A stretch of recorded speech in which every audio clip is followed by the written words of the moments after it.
chikoro chesabata nzvimbo yakanaka, moyo uri kutonera kupinda msabata.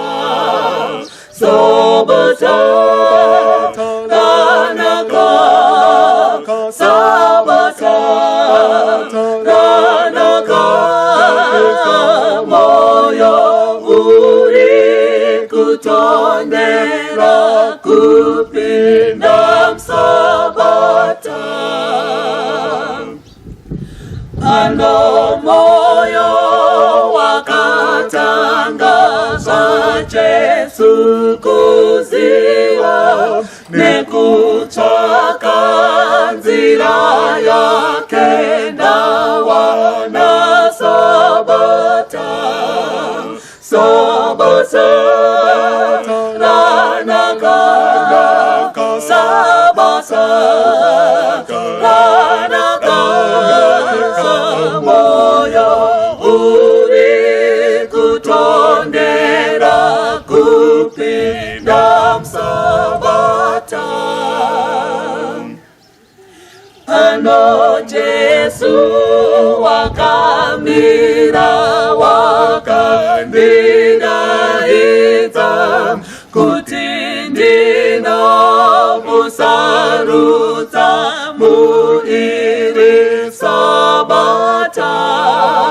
Sabata ranaka, sabata ranaka, moyo uri kutondera kupinda msabata. Mwari pazuva renhasi tikuenda mberi nekudzidza shoko raMwari. Tiri kutarisa chiprofita chenguva kuti Bhaibheri ritibatsire kugona kumira panzvimbo dzatodairira mazita edu tisingatyi, nemhaka yekuti takunzwisisa nguva yatakurarama, kuti nguva inoi zvii zviri kuitika. Isisu sevana vaMwari tofanira kunge tiri papi.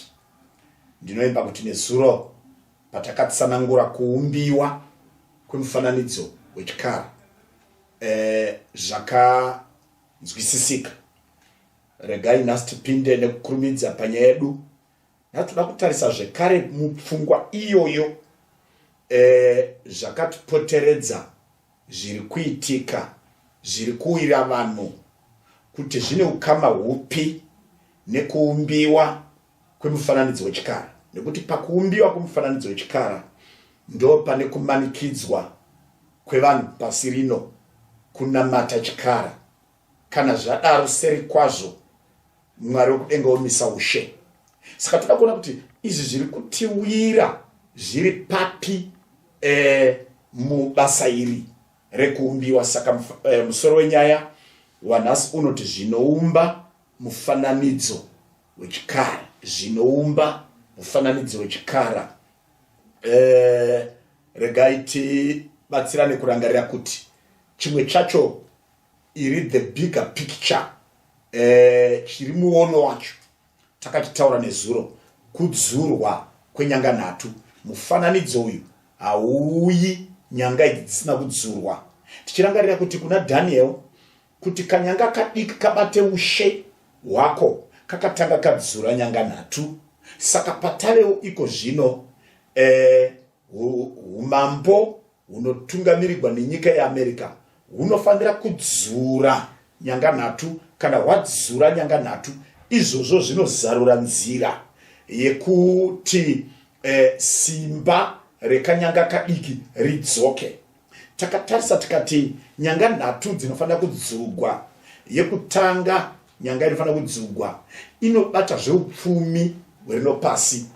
Kuti zviite zvakanaka kunofanira kunge kwane one system yeupfumi inokontrolewa from one source. Number 2, takaona kuti zvematongerwo enyika, nyika simba radzo rinofanira kubviswa paiswe simba rinokontroliwa from one power saka pachitaugwa neglobalization ne-one world government ne-one world system. Saka kwedza kuti nyika matadza kugadzirisa matambudziko aikokoko. Saka ngative ne-one center inocontrola the political system yerino pasi. Number 3, nyanga inofana kudzugwa inyanga ine chekuita nekunambata. Tinofana kubvisa kusiyana kwevanhu tese takasikwa nemufananidzo waMwari, tese tiri vana vaMwari. Saka ngatisiyane nezvekuti vanonamata vakadai vachinamata vakadai vachinamata vakadai. Ngatiunganei tive ne-one world faith, one world denomination, kutenda kumwe, sangano rimwe, ungano imwe, iyoyoyo. Then zvitatu izvi zvinoumba the one world system. Ndo pati kutanga mukuumbiwa kwemufananidzo wechikara. Saka chinotevera chichabatsira kuti mufananidzo wechikara uumbiwe. Ativerenge pana Mateo 24 verse ya 10 inoti vazhinji vachagumburwa vachaisana kuvatongi nokuvengana. Vazhinji vachagumburwa vachaisana kuvatongi nekuvengana. Point yatikudai papapa ndeyekuti social degeneracy, kugarisana nekuwirirana kwevanhu kuchapwanyika. And ndozva society yatakurarama. Doesn't matter it's a global village, asi kuchangowirirana kwevanhu mukugarisana kwavo munharaunda dzavari, tsika dzevanhu, zvese zvapwanyika izvi. Izvezvezvo ifertilizer, mufudze unokonzeresa zvimwe zvinhu. Tikatarisa zvekare pavhesi iyoyo yati vazhinji vachagumburwa vachaisana kuvatongi nekuvengana. Katarisa vhesi ya 12 tichaidzokorora. Rudo rwavazhinji ruchatonhora, rudo rwavazhinji ruchatonhora. Saka ukatarisa pfungwa yerudo ruchitonhora, hatisi kungotarisa musociety, mucommunity, munharaunda munogara vanhu, tikutarisa michato, tikutarisa mhuri, kuti rudo rukuparara, zviri kubvanganyuka. Vana I love you zviri kuparara, zviri kunetsa. Marights ane simba kudarika rights yemuchato. Chane right right yemunhu. Munhu anoda kuti marights ake, baba anoda kuti marights avo ave nesimba kudarika muchato. Mai anoda kuti marights avo ave nesimba kudarika muchato. Ndo nguva yatakurarama. Mhuri vanoda kuti marights avo ave nesimba kudarika mhuri, so that the centrality yemhuri, the togetherness yemhuri iri kudestroya. Majurawo iwayo ari kubviswa, so that umwe neumwe anoda kuwana kudzo yake inozvidza vamwe vese. Saka iyoyoyo inonzi marriage and the family degeneracy, kuparara kwemhuri. That's why zvichinetsa unoona kuti aya mavhesi atinoverengerana ime vanamai zvisei pasi pevarume venyu, ayaya ango mavhesi mukati mebhaibheri. Vanhu havachadi kumanzwa, havachadi kumaona. Kudza murume wako hazvipo izvezvezvo. Ini ndo yakukudzwa. Feelings angu ini, zviiso zvangu inini, maonero angu inini, ndo anofanira kuchengetedzwa. Vana baba, idai vakadzi venyu Kristu sezvaakada kereke. Vhesi iyoyo haichina basa. Anoda semadiro ake, semaonero ake, semaitiro ake. Ndo patare ipapa. Ngula kuti mhuri dzaparara, mafamilies aparara, ende kuparara kwefamily, kuparara kwesociety. Tiri kuenda kwekuti vana vachateereri mubereki zvachose. Munenge muchida mwana, ndoda kuzvara mwana, ndoda kuita mimba, asi muri kuzvara benzi richakupandukirai mangwana. Ndo kuri kuenda nyika. Saka tinenge tichiti kungogarisana kwakunetsa, mumhuri makunetsa. Ngatisiye papa. Tiripo pana Mateo 24 vhesi ya 8 ya 7, nokuti rudzi ruchamukira rudzi, noushe uchamukira ushe, nenzara dzichavapo, nehosha nokudengenyeka kwenyika kunzvimbo zhinji. Muchanzwa zvokurwa negore kurwa, chenjerai musavhunduka, nekuti izvo zvose zvinofanira kumboitwa, asi kuguma kuchigere. Saka the next thing chichaitika pano panyika chichabatsira kuti mufananidzo wechikara uumbike zvikanzi nebhaibheri. Kwete zvemhuri chete, but kuchaita kudengenyeka kwenyika. Kwaita kudengenyeka kwenyika kuchakonzera kuti landscape yepano pasi geographically zvishanduke. Pane pachita ma-earthquake anochinja mamiriro akaita kusikwa kwenyika. Zvine zvimwe zvazvinokonzera besides kuti earthquake ikaitika pane imwe nzvimbo, vanhu vese vari panzvimbo iyoyo they may be wiped up, vanogona kufa, vanhu vanogona kusaradza achirikadzi, zvigwere zvinogona kubereswa nemhando iyoyo yekudengenyeka kwenyika. Saka ma-earthquakes iwaya muri kuverenga iwaya ari kuitika almost daily, ane zvaanotokonzera mukati memamiriro ekunze, mukati meclimate, mukati meweather, mukati memaconditions me-environment. Pane zvazvinotochinja. Tosiyai papa.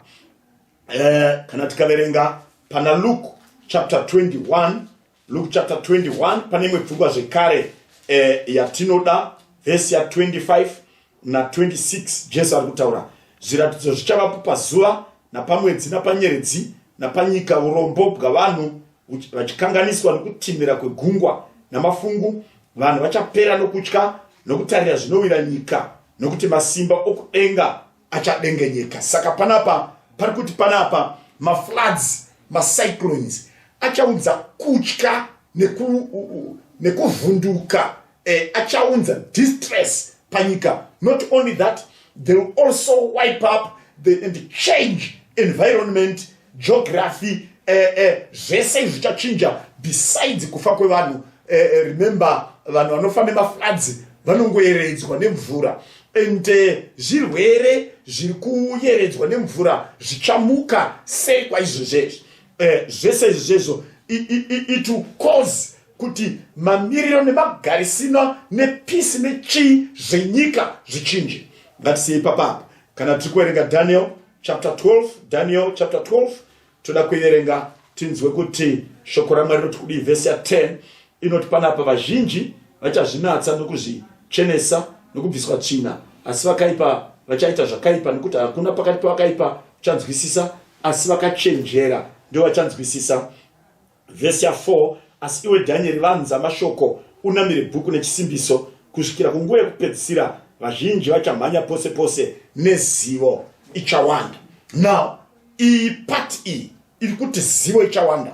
Tamu technology world, tava mu global village. Iye zvino ndiri kutaura panapa, ari ku Afghanistan anogona kunge atone maridzo iyi, ari ku Australia atone maridzo iyi, ari ku Canada, ari ku Kenya, ari ku Guinea Bissau, vese avatone maridzo iyo at the same time. Why? This is what we call a global village. Nemhaka yezivo, nemhaka yetechnology, nemhaka ye ICT yavako inoita kuti tese tive under one shadow, under one umbrella, under one room, under one program. Tese tinokwana mukati mechirongwa chimwe chete. Izvi zviri kuita kuti pasi rese riungane, ite inonzi confederacy, kuungana kwepasi rese vachishandisa ruzivo kuedza kugadzirisa matambudziko. Saka bhaibheri kutotiudza kuti ruzivo ruchawanda, ruchaita kuti pasi rese rive under one system, because tinogona kutaurirana, tese tinogona kurayirana nekuonesana matambudziko ari kuwira nyika. Saka zivo will cause a confederacy. Ngatisei papa. Zvakazarwa chapter 13, zvakazarwa 13 toda kuerenga zvekare. Tinzwe kuti bhaibheri rinoti kudii. Verse ya 16 na 17. Tichaverenga verse 17 kuti munhu arege kuvapo anogona kutenga nokutengesa, asi iye une chiratidzo, iro zita rechikara kana chiverengo chezita racho. Saka pana pari kutaura kuti nguva ichauya yekuti haugoni kutenga kana kutengesa. Now language yekuti kutenga kana kutengesa, that's trade, that's marketing, that's merchandising, that's economy. Because economy, kutenga nekutengesa, kuchinjana zvitinoda muupenyu, iwe une huku, indine mari, iwe une bhutsu, indine chibage, iwe une ningi, indine ningi, zvikanzi haugoni kutenga kana kutengesa, kureva kuti economy ichava controlled from one system. Kana yava controlled from one system, idea ndekuti iko zvese zviri kunetsa nyika tigone kucontrola system currency iya yataiverenga yataitaura economy yataitaura tigone kuzvicontrola from one source. Kana tadaro tikuedza kugadzira, it's a way yekusolva machallenges erinopasi. Hatisei papapo tinzwe kuti chii chimwe zvakare chichabatsira kuumba the one world system. Hatidzokei zvakare pana Mateo chapter 24, Mateo 24 verse 6 yatotiudza kuti hondo dzichavapo. Na hondo pese painoitwa vanhu vari kuedza kuti tigadzirise nyaya iyi, ngatigwe, hatibvise uyu, ngatibvise izvi, tichishandisa kurwa. Hondo dzaiveko kubva even as way back as Old Testament. Wars have always been there, but zvinozikanwa kuti hakuna age kana era kana nguva yaita hondo dzakawanda mupasi rino inodarika the 1800s, the 1900s and the 2000s. Kunorwiwa hondo dzisingaverengeki at any single time pasi rino riri kuhondo. But vanoita hondo vaine pfungwa yekuti muhondo idzi tikuedza kugadzirisa maproblems nemachallenges, kubvisa vanhu vanonetsa nekuwadzura nekuwabisa tisare tane peace. So they want to use the barrel of the gun to establish peace. Isu tiri kuti izvizvi zviri kuedza kuumba, zviri kubatsira kuumba mufananidzo wechikara. Ngatisei ipapo zvikanzi naMateo 24 Jesu achitaura uye nenzara dzichavapo panyika. So you see kuti hondo dzandataura dziri kuunganidza pasi rese. That's why tane United Nations ne Security Council ne SADC peace and what ma protocols iwayayo. AU ine ma protocols yayo, Europe ine ma protocols ayo, Asia ine ma protocols ayo. Zvese izi misangano mapoka ari kugadzirwa kuedza kugadzirisa matambudziko enopasi. Saka SADC tinenge tine security, tinenge tine zveupfumi, tinenge tine vezvakati, AU yakadaro, Europe yakadaro, United Nations yakadaro. Ese mapoka aya kuedza kuumba pfungwa yekuti toita sei kuti nyika dzigadzikane pave norugare. Saka nzara, unoona kuti SADC inodiscussa nzara, Europe inodiscussa nzara, United Nations inodiscussa nzara. Ine mapazi ekona tobvisa sei nzara panyika uku. Macyclones nemafloods ari kuita kuti patikuedza kurima zviparare, zuva nekupisa kuri kuedza kuparadza zvekudya, vanhu munyika woshaya chekudya nechekuparana. All these things are threatening the human life. Zvinounza pasi rese kuita inonzi confederacy. Ngatisei papa Mateo 24 verse ya 7 nomba yati nehosha, imwe yechirungu inoti and pestilences, imwe yoti diseases. Hosha, zvirwere, matenda anomuka, mamwe anogona kukonzerwa nevanhu, mamwe anongomuka nemhaka yenzara panomuka zvirwere, nemhaka yekudengenyeka kwenyika panomuka zvirwere, panoitika dzihondo panomuka zvirwere. Just imagine ma-atomic bomb akabomba Hiroshima and Nagasaki that way back as well as 1945.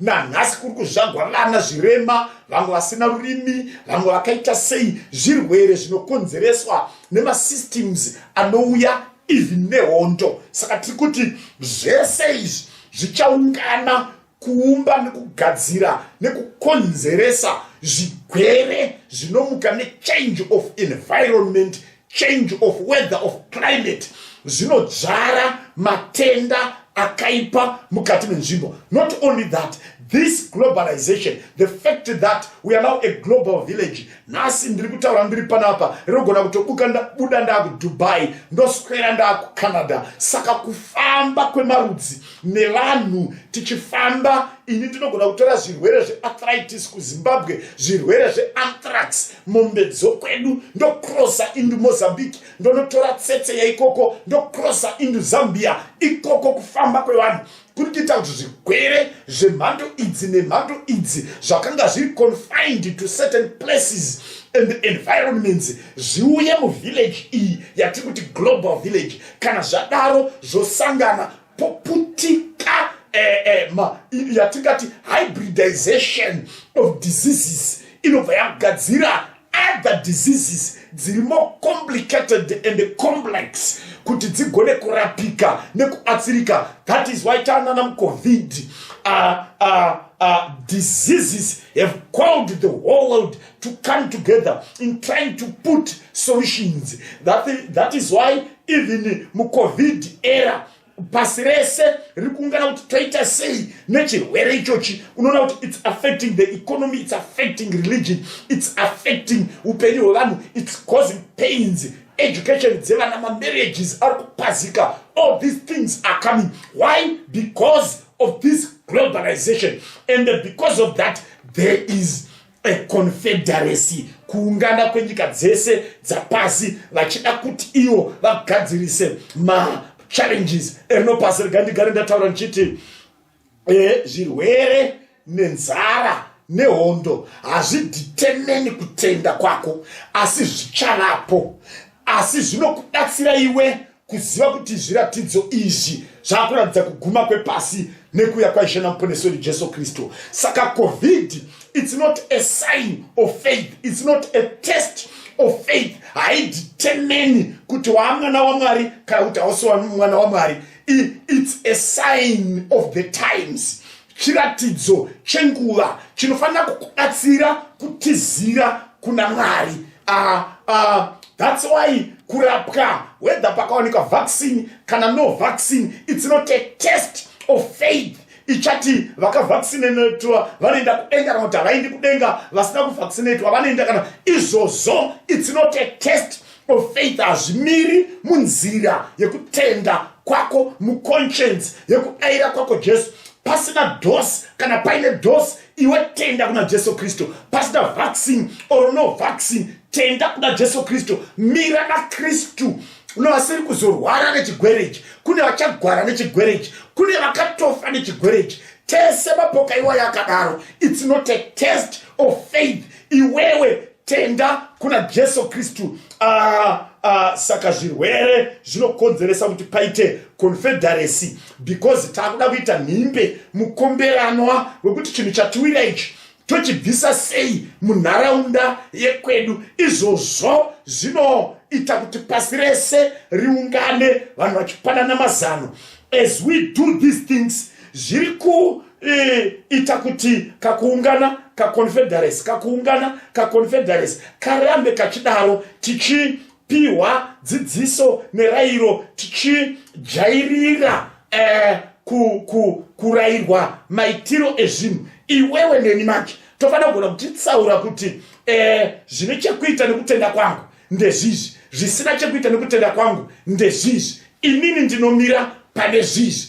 Izvozvezvo ziva kuti kutenda kuna Jesu nekuchengetwa kwomutemo waMwari, that one is your eternal business. Ndo pane kuponeswa kwako. But zvese izvi zviri kubatsira kupa masimba kuti pane one world system inokontrola pasi rese. One world system inokontrola zveupfumi, inokontrola zvematongerwo enyika. Finally, Matthew 24 verse 5 inobva yati, nokuti vazhinji vachauya nezita rangu vachiti ndini Kristu, vachitsausa vazhinji. Verse 11, vaprofita vazhinji venhema vachamuka vachitsausa vazhinji. Verse 24, nokuti vachamuka vana Kristu venhema navaprofita venhema vacharatidza zviratidzo zvikuru nezvinoshamisa, kuti kana zvichibvira vatsause navakasanangurwawo. Saka nemhaka yematambudziko erinopasi, even mune zvekunamata, vanhu vachaungana. People will unite to fight the pandemics of the world. Economic pandemic, health pandemic, political pandemic, family pandemic, marriage pandemic. Vanhu vese vachaungana trying to solve this challenge. But pa religion pari kunzi nebhaibheri pachatozouya vanhu vachatsausa vazhinji vachirevera vazhinji nhema. Vamwe vanouya vari vaprofita venhema, vamwe vanouya vari vana Kristu venhema. All these, as they do that, they will cause, because they are tempering, vari kupinda muterritory yatinoti all trespassers will be prosecuted, because vari kupinda muterritory yaMwari, muterritory yaIshe Jesu, muterritory yemweya mutsvene, muterritory yeshoko raMwari. Iyi territory even Mwari vanoti munhu wese ane the power of choice, but vanhu ava pavanoita this confederacy vanoungana vopwanya majurals, vopwanya masystems akasetwa naMwari to protect conscience dzemunhu, to protect hunhu hwemunhu, to protect sarudzo dzemunhu, madecisions emunhu will be affected. All these challenges will cause kuti vasvike pareligion, vasvike pafaith, vasvike panyaya dzekutenda, kuti vanokukonesa vakuendese kwavanofunga kuti ndokunogadzirisa matambudziko erino pasi. But let me say quickly, ndisinganonoki kutiko matambudziko erino pasi anoda Mwari kwete vanhu. Ende kana Mwari vati matambudziko achavapo, hazvina basa the confederacy. Actually ngatinzwe ibhaibheri kuti rinoti kudii. Matthew chapter 24 verse ya 21 inoti nokuti nenguva iyo kuchavapo kutambudzika kukuru kusati kwakambovapo kwakadaro kubva pakutanga kwenyika kusvikira zvino, uye hakuchazovipo. That's Matthew, ndi Jesu ari kutaura. Daniel chapter 12 verse ya 1, nenguva iyo Mikaeri uchasimuka, iye muchinda mukuru unorindira vana vavanhu vako. Ipapo nguva yenjodzi ichavapo isina kumbovapo yakadaro kubva pakumuka kwamarudzi avanhu kusvikira nguva iyo. Nenguva iyo vanhu vako vacharwirwa, ivo vose vakanyogwa mubhuku. Ngatisiye ipapo. Unzwai zvinotaurwa naApostle Paul. Jesu tamunzwa, Daniel tamunzwa. Ngatinzwei kuti Paul anoti kudii. 2 Timothy chapter 3 verse ndeya 1, zvino uzive chinhu ichi kuti namazuva ekupedzisira nguva dzekutambudzika dzichasvika. Ndi Apostle Paul ari kutaura, ari kuti uzive chinhu ichi, nguva dzekutambudzika dzichasvika. Paine nguva dzekutambudzika toda kumbonzwa mbichana zvaApostle Paul anobva ati nekuti vanhu vachava vanozvida. Paya pandachiti society ichaparara kukudzana nekuona kuremekedzwa kwe vane zvigaro vakuru vabereki zvichaparara. Vanhu vachava vanozvida, vanhu vanoda mari. Economy will be so in shambles that people will have this desire, this hunger and the thirst for money. Vanhu vachava vanoda mari zvekuti tichamukira nekuswera nekurarira kuitsvaka. Tichaita zvese kuitsvaka. Vanoshandisa miviri yavo vachashandisa miviri yavo kutsvaka mari. Vanoshandisa zvitokoroshi vachaita zvitokoroshi kutsvaka mari. Vane zvikwambo vachaita zvikwambo kutsvaka mari. Vane minda vachaita minda kutsvaka mari. Anything chine munhu achaita zvese kuti atsvake mari. Zvobva zvanzi panapa vanozvirumbidza. Paya pandandichiti umwe nomwe ane marights, anoda marights ake, anoda kukudzwa kwake.